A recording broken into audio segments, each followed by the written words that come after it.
Hi guys, Mazen here again, and the clock reads 12:30 a.m. and Disrupt H has come to an end. And just as I was walking out, I bumped into Vitushan, an old friend of ours. So Vitushan, can you tell us what you're doing up there in Jaffna? Alright, so I am Vitushan Vijayaratnam. I am the director for the Coding Accelerator program run by Yarl IT Hub and ITWF Foundation. So we run a 6-month code school. To put it in simple terms, we select students who do not get the opportunity to get into state universities and also do not have a way of following their tertiary education, but they have the passion in IT.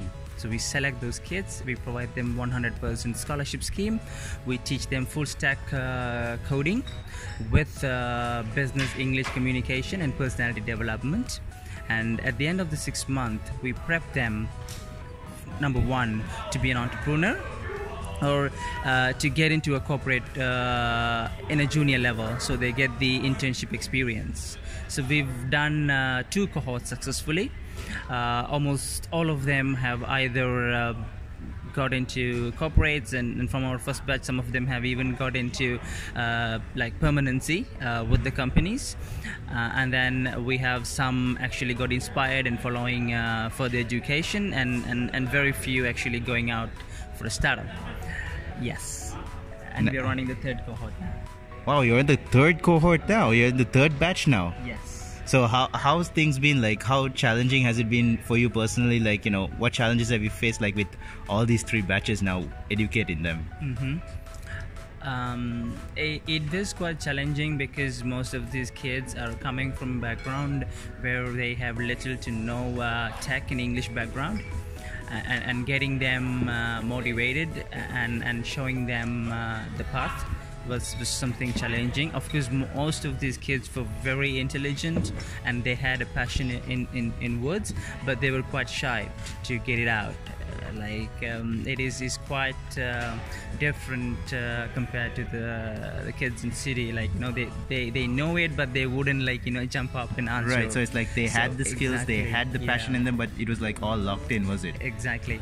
So it was more like providing them enough motivation and bringing that brilliance outside.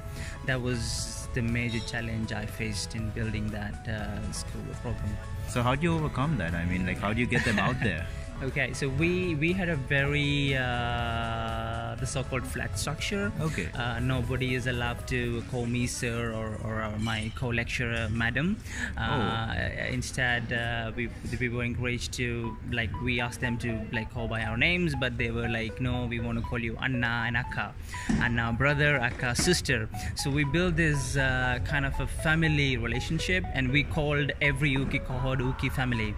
So we become a family, and then that kind of trust that we built in the school, along with they would sometimes share their, like, personal stories, their problems with us, and we would try to solve them. Wow. So it's some sort of a connection, a bond that we created, which became strong enough to overcome their shy and that block, and actually help them deliver their best. Wow. Yeah. So it's like, this is something that you've been dealing with all 3 batches that you've had? Yes. Wow, so it's a common thing. And glad that you guys have overcome it. So can you tell me now, you've gone through 2 batches now, so how successful are they today now that, you know, they're out there? Yes, so yesterday I got the last 2 students from the 2nd batch got into an internship. So that is almost like 100% success for the batch 1 and 2. And nice. Almost, congrats. Thank you. All the students, we have 13 from each batch 1 and batch 2, 26. They have, one way or the other, their lives has been changed or transformed of this program, and now we are running our 3rd cohort with 15 students. Okay, so could you tell me, like, where the first 2 batches, like, where have the students, like, you know, found jobs? Okay, so we have one student from cohort 1. He got into Kelsey Technologies. Right next door. Yes, and last month he was given permanency at Kelsey. So he's working as a UX engineer now from Uki. And then we have 2 more students who got into Arima Technologies, which is a Jaffna-based company. So they were also given like permanency from batch 1, and then from batch 2, interestingly, we have let me count: 1 working at Zenith Mobile, 2 working at Tech Orient Solution, 1 Blue Lotus 360, and yeah, so four guys actually came to Colombo and working, and we have 2 at Arima Technologies, 1 at Nulaham Foundation. So just go check our Facebook page, uki.life. We put all the details there, so you can find it. All right, so that's where we can find. Yeah. So it's amazing, like, you know, their opportunities are like widening up, and because they are performing really well, more companies want to hire our students. So they themselves are like proving our school, the model, and the new batches are getting a better response in the corporate world. That's great to hear. Now, I just want to ask now, one thing that I've been hearing about Yuki from others in the industry is that they kind of commend how you guys keep a very up-to-date curriculum for your students. So how do you do that? I mean, that's something a lot of the academia here struggles with. Yeah, exactly. So that is my personal experience as well.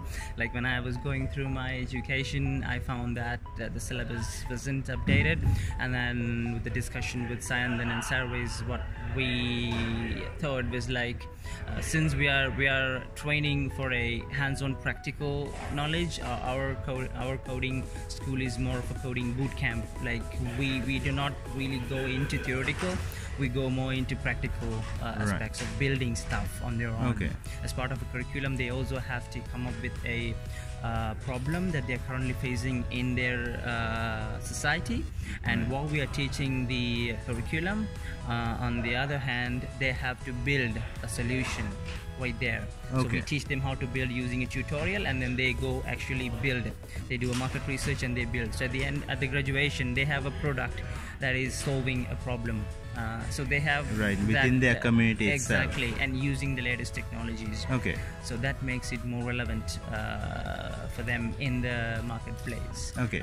Actually, now that you just mentioned that they use the latest technologies, like how do you ensure you're always on the curve with the latest technologies, because technology changes like every 6 months easily. Yes.